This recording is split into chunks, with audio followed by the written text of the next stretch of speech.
ভাবছিলাম যে উদ্বেগের হয়তো একটা ইতি ঘটতে চলেছে। শুধু আমি নই, আপনি আমি গোটা ভারতবর্ষ ভাবছিল যে এই ভয়ঙ্কর যে প্রলয়ঙ্কর পরিস্থিতি চলছে গোটা দেশ জুড়ে, উত্তর থেকে দক্ষিণ যে পরিস্থিতি, যে প্রাকৃতিক বিপর্যয় দেখা যাচ্ছে, প্রকৃতির যে রুদ্র রোষ দেখতে পাওয়া যাচ্ছে, তার থেকে বোধহয় এবার মুক্তি মিলতে চলেছে। দক্ষিণ ভারতে একদম দক্ষিণতম প্রান্তে, সেই সুদূর দক্ষিণে ওয়ায়ানাডে কি ঘটেছে আমরা সবাই দেখেছি। কতজনের প্রাণ চলে গিয়েছে এবং আরও কতজন এখনও ধ্বংসস্তূপের নিচে বা ওই কাদার স্রোতের নিচে চাপা পড়ে গিয়েছেন, এখনও ঠিক করে সরকার প্রশাসন কোনো কর্তৃপক্ষ বলতে পারছেন না। অত্যন্ত দুঃখজনক এবং দুর্ভাগ্যজনক পরিস্থিতি। কিন্তু একদিকে দক্ষিণে যখন এরকম ঘটছে, ঠিক সেই সময়ে উত্তরে হিমাচল প্রদেশ, সেখানে ভয়াবহ পরিস্থিতি। সেখানে কুলু এবং মানালির মধ্যে প্রায় যোগাযোগ বিচ্ছিন্ন হওয়ার পরিস্থিতি। মানালি থেকে স্পিতি ভ্যালির দিকে যাওয়ার রাস্তা বন্ধ, অজস্র রাস্তা জলের তোড়ে ভেসে চলে গিয়েছে, বিপুল ধস পাহাড়ে পাহাড়ে। একই রকমভাবে যে কারণে উত্তরাখণ্ড, যে কারণে হিমাচলে এই বিপর্যয়, ক্লাউড বার্স্ট, মেঘ ভাঙা বৃষ্টি, ঠিক একই কারণে কেদারনাথের কাছেও একই পরিস্থিতি। সেখানেও ধস, সেখানেও প্রাণহানি, সেখানেও জলের তোড়ে ভেসে গিয়েছে বহু কিছু। শুধুমাত্র এই পাহাড়ি অঞ্চল অথবা বনভূমির কোলে থাকা, পাহাড়ের কোল ঘেঁষে দাঁড়িয়ে থাকা কোনো গ্রাম বা জনপদ নয়, বড় বড় মহানগরেও ভয়ঙ্কর জল প্রলয় দেখতে পাওয়া যাচ্ছে এবার বর্ষায়। তার মধ্যে দেশের রাজধানী দিল্লি রয়েছে, মহারাষ্ট্রে মুম্বাই, পুনে সহ একাধিক শহর রয়েছে। একেবারে মরু রাজ্য রাজস্থান, তার রাজধানী জয়পুর পর্যন্ত সেই তালিকায় রয়েছে। ভয়াবহ পরিস্থিতি এবার দেখাচ্ছে বর্ষাকাল। বর্ষা করে হাপিত্তেশ করে আমরা বসে থাকি সারা বছর, সেই বর্ষা এলো, কিন্তু এবার এত ভয়ঙ্কর এবং বিধ্বংসী রূপ নিয়ে দেশের নানা এলাকায় এবার বর্ষা হানা দিয়েছে যে অনেকে বলছেন ছেড়ে দেমা কেঁদে বাঁচি। আস্তে আস্তে বৃষ্টির দাপট কমে আসছে, কিন্তু তাতে নিশ্চিন্ত হওয়ার কিছু নেই। তার কারণ অগাস্টের মাঝামাঝি সময়ে আমরা যা জানতে পারছি যে বৃষ্টির দাপট কিছুটা কমবে। হয়তো মনে হবে বর্ষাকাল এবার শেষের দিকে যাচ্ছে, কিছুদিন বৃষ্টিতে বিরাম, কিন্তু তারপরেই আরও বড় বিপর্যয়ের মতো পরিস্থিতি গোটা ভারত জুড়ে আসতে চলেছে, এমনটা আশঙ্কা করছেন আবহাওয়াবিদরা। কারণ এল নিনো থেকে লা নিনার দিকে পরিবর্তন হচ্ছে আবহাওয়ার। বঙ্গোপসাগর এবং আরব সাগরের আবহাওয়া একযোগে পরিবর্তনের দিকে এগোচ্ছে এবং তার ফলে গোটা দেশ জুড়ে, দেশের অন্তত 75 থেকে 80% এলাকা জুড়ে এমন অতিবৃষ্টি হতে চলেছে অগাস্টের শেষ থেকে সেপ্টেম্বর জুড়ে, যে শুধুমাত্র পাহাড়ি অঞ্চল বা সমুদ্র উপকূলবর্তী অঞ্চল নয়, শুধুমাত্র দুর্গম এলাকা নয়, দেশের বড় বড় মহানগরগুলোও সাংঘাতিকভাবে প্লাবিত হতে পারে, এই আশঙ্কা তৈরি হচ্ছে। এবং কি পরিস্থিতি, কি ভয়ঙ্কর জল প্রলয়ের সামনে আমরা পড়তে চলেছি, সেই খবরই দেখাবো আজকে বাংলার প্রাইম টাইমে আমি আর সৃজিতা।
যদি ওয়ায়ানাডের পরিস্থিতি দেখে ভয় হয়, যদি উত্তরাখণ্ড, হিমাচল প্রদেশের প্রকৃতির ভয়াবহ রূপ আপনার শীত নাড়া দিয়ে ঠান্ডা স্রোত বইয়ে দেয়, তাহলে আপনাদেরকে জানিয়ে রাখি যে প্রকৃতির এই ভয়াবহতার কবলে পড়তে চলেছে দেশের আরও অনেক রাজ্য। আরও কিছু গুরুত্বপূর্ণ শহর, এবং জানিয়ে রাখি যে বাদ পড়বে না বাংলাও। উত্তরবঙ্গের কিছু অংশ থেকে গোটা দক্ষিণবঙ্গ ভাসতে পারে এই বর্ষায়। দেশে এবার দ্বিতীয়ার্ধের যে বর্ষা, সেই বর্ষা আরো ভয়াবহ হতে চলেছে। অগাস্ট থেকে সেপ্টেম্বরের মধ্যে স্বাভাবিকের থেকে বেশি বৃষ্টিপাতের সম্ভাবনা গোটা দেশ জুড়ে। অস্বাভাবিক অতি বৃষ্টির জেরে ভূমিধস আর বন্যায় বিধ্বস্ত হতে পারে পূর্ব ভারত, মধ্য ভারত, পশ্চিম ভারত, এমনকি উত্তর ভারতের কিছু অংশ। ভয়ঙ্কর রকমের ক্ষতি হতে পারে খরিফ শস্যের। আবহাওয়াবিদদের মতে এল নিনো থেকে লা নিনায় পরিণত হওয়া আর কিছুটা সময়ের অপেক্ষা। সেপ্টেম্বরে লা নিনার রোষে কার্যত মহাপ্রলয়ের পূর্বাভাস গোটা দেশ জুড়ে। তবে এই এল নিনো কি, লা নিনা কি, গোটা দেশের বিভিন্ন অংশে এই মুহূর্তে সার্বিক পরিস্থিতি কি, চলুন একে একে দেখবো আমরা। এবারের বর্ষার মরশুমে যে প্রথম দফার বৃষ্টিপাত হয়ে গিয়েছে, অর্থাৎ অগাস্টের মাঝামাঝি সময়ে গিয়ে বর্ষার প্রথম ভাগ শেষ হতে চলেছে বলে ভারতীয় আবহাওয়া দফতর জানাচ্ছে, আইএমডির তরফে জানানো হচ্ছে। তারপরে সামান্য সপ্তাহখানেক বিরাম নিয়ে আবার নতুন করে বৃষ্টি শুরু হবে। কিন্তু ইতিমধ্যেই দেশের নানা প্রান্তে বৃষ্টি বা এই বর্ষাকাল যে পরিমাণ বিপর্যয় তৈরি করেছে, যে পরিমাণ বিধ্বংসী রূপ এবারের বর্ষাকাল দেখিয়েছে হিমাচল প্রদেশে, উত্তরাখণ্ডে, কেরালে, সেই ছবি আগে আরও একবার দেখে নিন। এখনও দুর্যোগের পরিস্থিতি কাটেনি। এই মুহূর্তে দেখতে পাচ্ছেন কেরালের ছবি, ওয়ায়ানাডে কি হয়েছে সকলেই জানেন। সেখানে কি ভয়ঙ্করভাবে ভূমিধস নেমে এসেছে। যেমনটা আমরা এর আগেও বলছিলাম, আমরা লাগাতার সমস্ত আপডেট প্রত্যেক দিন দেখাচ্ছি কেরালের এই বিধ্বস্ত এলাকা থেকে। সেখানে ওয়ায়ানাডে বিস্তীর্ণ এলাকা কিভাবে ভূমিধসের নিচে চাপা পড়ে গিয়েছে, এবং লাগাতার কয়েকদিন ধরে অতিবৃষ্টি চলছিল। স্বাভাবিকের থেকে অনেক বেশি পরিমাণে বৃষ্টি হচ্ছিল, এবং যে কারণে মালাবার পার্বত্য অঞ্চলের ভেতরে, পাহাড়ের ভেতরে জল ঢুকে মাটি পাথর আলগা হয়ে বিপুল ধস নামে। এর নেপথ্যে আরও অন্যান্য কারণ নিয়েও কাটাছেড়া চলছে, তবে সে প্রসঙ্গে পরে আসা যাবে। তার কারণ এই মুহূর্তে বিপর্যয়ের মধ্যে হাবুডুবু খাচ্ছে গোটা ওয়ায়ানাড। এই দেখলেন কেরলের সেই ছবি। এখনও এই ধ্বংসস্তূপের নিচে কত মৃতদেহ যে চাপা পড়ে রয়েছে, সেই হিসেব করে ওঠা প্রশাসনের পক্ষেও এখনও পর্যন্ত সম্ভব হচ্ছে না। এরপর আমরা ছবি দেখাবো হিমাচল প্রদেশের। সিমলা, কুলু, মানালি সহ বিভিন্ন এলাকা পরস্পরের সঙ্গে যোগাযোগ বিচ্ছিন্ন হয়ে পড়েছে। স্পিতি ভ্যালি, যেখানে পৌঁছানো এমনিতেই, লাহুল স্পিতি অঞ্চলে পৌঁছানো এমনিতেই বছরের সাধারণ সময়েও খুব মুশকিল হয়ে থাকে, এতটাই দুর্গম এলাকা। সেই স্পিতি ভ্যালিও বিচ্ছিন্ন, অর্থাৎ হিমাচলের বড় বড় শহরগুলো থেকে স্পিতি ভ্যালির দিকে যাওয়া আর যাচ্ছে না।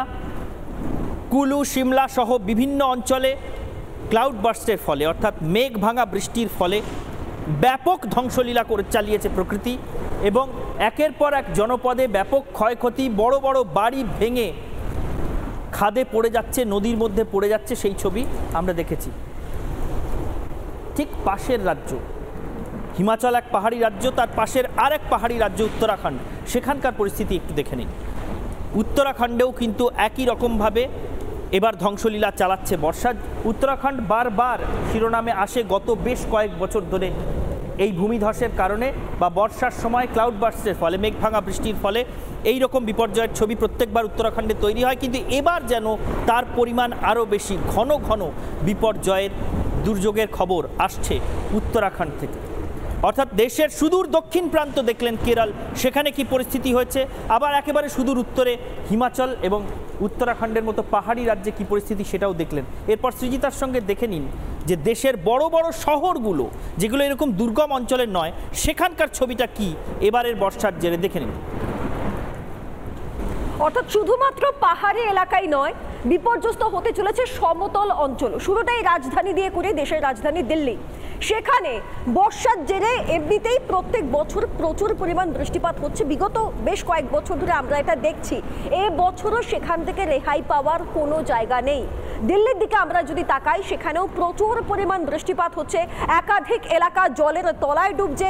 এমনকি আপনারা জানেন দিল্লিতে বিভিন্ন আন্ডারওয়ে যেগুলো রয়েছে, গোটা দিল্লির বিভিন্ন প্রান্তে এরকম রাস্তা প্রচুর রয়েছে, এক প্রান্ত থেকে অপর প্রান্তে যাওয়ার জন্য নিচু পথে অর্থাৎ পাতাল পথ দিয়ে যাওয়ার রাস্তা রয়েছে, সেই সমস্ত জায়গায় ভর্তি জল। এমনকি জলের এমন স্রোত, সেই স্রোতে বহু মানুষের মৃত্যু হয়েছে। প্রথমটা শুরু হয়েছিল এক প্রৌঢ়কে দিয়ে, তিনি বাইকে করে এক রাস্তা থেকে আরেক রাস্তায় যাওয়ার চেষ্টা করছিলেন, জলের টানে তিনি ডুবে যান, তার মৃত্যু হয়। পরে ডুবুরি নামিয়ে তার দেহ উদ্ধার করতে হয়। এখানেই শেষ নয়, বেশ কিছু প্রতিযোগিতামূলক পরীক্ষার কিছু বিল্ডিং, কিছু ইনস্টিটিউট সেই সমস্ত জায়গায় তৈরি করা হয়েছে, যদিও এর কোনো আইনত অনুমতি ছিল কিনা সে নিয়ে তর্কের জায়গা রয়েছে। কিন্তু এই ঘটনাতেও 3 পড়ুয়ার মৃত্যু হয়েছে, 3 প্রতিযোগিতামূলক পরীক্ষায় বসতে চলেছেন এরকম অ্যাসপিরেন্ট যারা, তাদের মৃত্যু হয়েছে। তা নিয়ে উত্তাল হয়েছে গোটা দিল্লি। অর্থাৎ কতটা ভয়াবহ পরিস্থিতি হয়ে রয়েছে দিল্লি জুড়ে, আপনারা ভাবুন। এবার এটা তো গেল দিল্লির ছবি, রাজধানীর ছবি। রাজস্থান তো আমরা শুষ্ক অঞ্চল হিসেবেই চিনি, তাই না? সেই রাজস্থানে প্রবল বৃষ্টি হচ্ছে রাজস্থানে, যে ছবি দেখে আমরা অভ্যস্ত নই, বা প্রকৃতির স্বাভাবিক নিয়ম অনুযায়ী যেখানে এত বৃষ্টিপাত দেখে হয়তো আমরা অভ্যস্ত নই, সেখানে প্রবল বৃষ্টি হচ্ছে। এবং সেটা শুধুমাত্র এবছরই নয়, আমরা গত বছরেও দেখেছিলাম রাজস্থানে প্রচুর পরিমাণ বৃষ্টিপাত হচ্ছে। ঠিক একই রকমের ঘটনার পুনরাবৃত্তি এবছরেও। এবং এবছর বর্ষার শুরুতেই আবহাওয়াবিদদের তরফ থেকে একটা বার্তা পাওয়া গিয়েছিল যে অন্যান্য বছরের তুলনায় এবছরে বর্ষার পরিমাণ বেশি হবে। এখন যা পরিস্থিতি তাতে দেখতে পাওয়া যাচ্ছে যে শুধু যে বর্ষার পরিমাণ বেশি তাই নয়, স্বাভাবিক বর্ষা যেটা, সেই স্বাভাবিক বর্ষায় যত পরিমাণ বৃষ্টিপাত হয় তার থেকে অনেক বেশি পরিমাণ বৃষ্টিপাত হচ্ছে। ফলস্বরূপ আমরা এই ছবি দেখতে পাচ্ছি, খুব শক্তিশালী ড্রেনেজ সিস্টেমও বাঁচাতে পারছে না নিজেদেরকে এই পরিস্থিতি থেকে। এবার কেন এটা হচ্ছে? এল নিনো, লা নিনা, এরা কি? বলা হচ্ছে যে এল নিনো থেকে লা নিনায় আবহাওয়ার যে পরিবর্তন, সেই পরিবর্তনের মুহূর্তে আমরা রয়েছি। লা নিনাতে পরিবর্তিত হলে পরিস্থিতি আরো বেশি ধ্বংসাত্মক, আরো বেশি ভয়াবহ হতে পারে। তাহলে আপনাদের মনে হতে পারে যে এই যে স্প্যানিশ শব্দ লা নিনা, এইটিকে ব্যবহার করার কারণ কি, এটি কি? আমরা কথা বলেছিলাম বিশিষ্ট পরিবেশবিদ তথা আবহবিদ সুজিব করের সঙ্গে, তিনি কি ব্যাখ্যা দিয়েছেন, আগে একবার শুনুন। এই যে এল নিনো বা লা নিনার পরে যে শান্ত জলবায়ু আসার কথা, সেটা কিন্তু আমরা পাবো না। অর্থাৎ যে পরিমাণ তাপমাত্রা বৃদ্ধি পেয়েছে, পুনরায় কিন্তু আমরা 2025 সালে গিয়ে আবার এল নিনো ফেজের মধ্যে ঢুকবো। এর ফলে যেটা হবে সেটা হচ্ছে মূলত বঙ্গোপসাগরের জলের তাপমাত্রা কিছুটা হলেও বাড়বে, আরব সাগরের জলের তাপমাত্রা বাড়বে, তার থেকে সাইক্লোনিক সিচুয়েশন তৈরি হবে, প্রচুর পরিমাণে বৃষ্টিপাত সংঘটিত হবে, কোথাও অনাবৃষ্টির ফলে খরা তৈরি হবে, কোথাও আবার অতিবৃষ্টির ফলে বন্যার মতো পরিস্থিতি তৈরি হবে। যে ল্যান্ডস্লাইডের মতো পরিস্থিতি দেখতে পাচ্ছেন আপনারা সারা ভারতবর্ষ জুড়ে, এই যখন লা নিনা ফেজের মধ্যে ঢুকবে অর্থাৎ সেপ্টেম্বর অক্টোবর মাসে, তখন কিন্তু পুনরায় আবার ল্যান্ডস্লাইডের পরিমাণ উল্লেখযোগ্যভাবে বেড়ে যেতে পারে এবং সেটা একটা ডিভাস্টেটিং নেচার নিতে পারে।